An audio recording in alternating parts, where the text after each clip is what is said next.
I'm being a student again, so I'm really trying to understand what you're all saying. I think I understood half of it, but I read the book, Steve, and I thought it was actually a really open invitation for science, psychology as a whole, to join in. Yes. Did I read This that? book here, the learning. Yeah.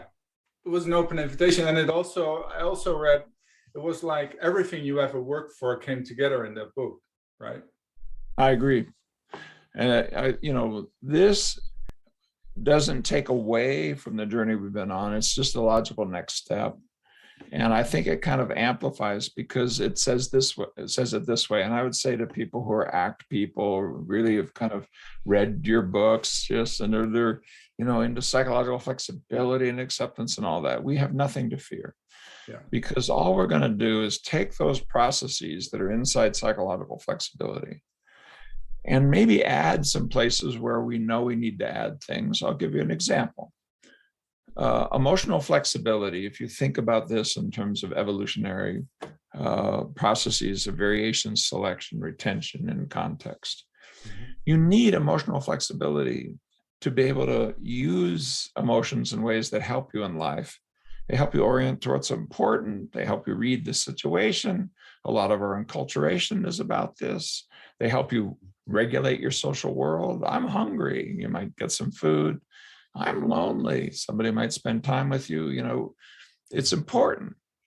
But acceptance, which is kind of opening up to feeling your feelings without needless restraint, includes not just experiential, letting go of experiential avoidance.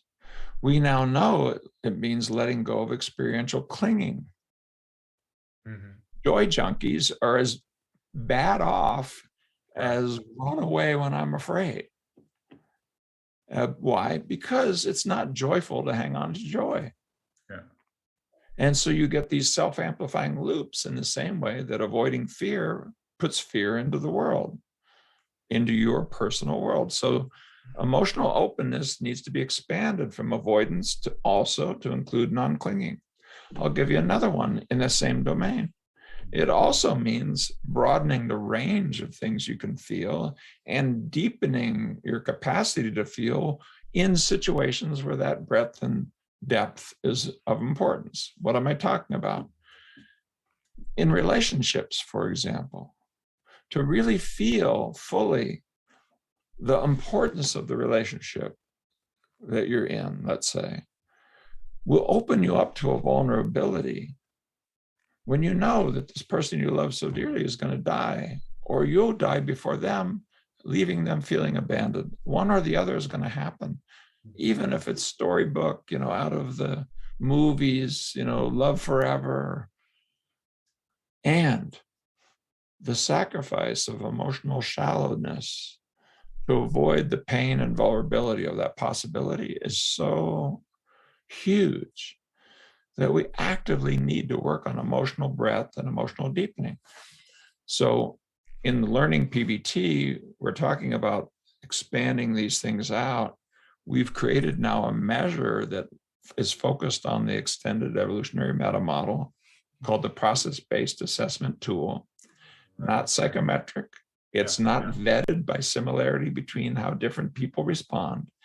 It's vetted by a kind of a machine learning evolutionary algorithm called the Baruda random forest, and then validated with high density longitudinal use with clients. And in the study that comes next after the PBAT, it's called the process-based assessment tool, which is just a collection of items. We apply the group iterative multiple model estimation approach, GIMME, this idionomic statistical method. Now, where am I going? There's an item in there. I sought out opportunities to express my emotions. And there's another one. I sought out situations to expand the range of emotions I feel. Okay? In area after area after area, that item does a wonderful job of making sense of pathology and orienting you towards how you can help people. Why? people yearn to feel. It isn't just that avoidance is a problem. Mhm. The yearning needs to be met. And we seek out opportunities to cry when we read tearjerker novels, or opportunities to feel afraid when we ride roller coasters. Or we seek out every single emotion. We pay good money for it. But can we do this in a way that actually opens up our heart, deepens the contact that we can have? I'm not talking about wallowing. I'm not talking about tears from morning till night or anything like that. I'm talking about your capacity to be open with yourself when the situation opens up, so that you really feel deeply connected to your spouse when you kiss her in the morning. You don't just give her a peck on the cheek. Well, give her a peck, it's fine. But I mean, but take that moment, to open your heart a little bit. It's like a movement towards, right? So yeah, it's a towards move. Yeah. And so that's another way to think it. Restricting avoidance doesn't mean towards, but it has to be towards without clinging. Yeah, sure. If you're not willing to lose it, you've lost it. Yeah. But isn't the meta model already present in ACT? The variation and selection and retention are part of ACT. So it's exactly. It's but as I get into it then, and I look more closely at it, and then I develop, with my colleagues, Joe Sorochi and others, developing ways of assessing it, and then entering it into idiographic assessments. Yeah.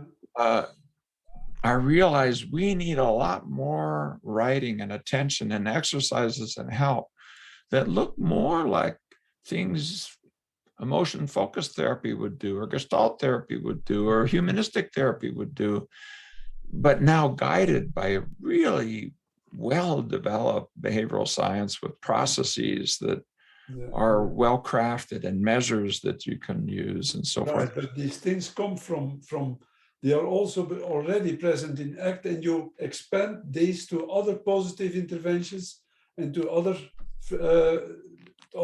kinds of exactly. therapies. Yeah. Well, and we're writing this article I mentioned, and behavior research and therapy, and I said, are we going to go all the way? And we're basically going to say, and Stefan Hoffman's saying he's going to sign on to it, is that an expanded version of psychological flexibility, thought of in terms of the EAM, can handle virtually everything we now know about processes of change. Right. And how could we say something that bold? We've done a meta-analysis of every mediational study ever done. And we know every process of a change that's been replicated. We've looked at every single one, and they can all easily fit inside the EAM, easily. And so if we do what I'm talking, that earlier part I was talking directly to ACT therapists, yes, you'll have to expand a little bit. So it isn't just acceptance, it's emotional flexibility. Defined to mean deepening, broadening, and being able to fit it to the context.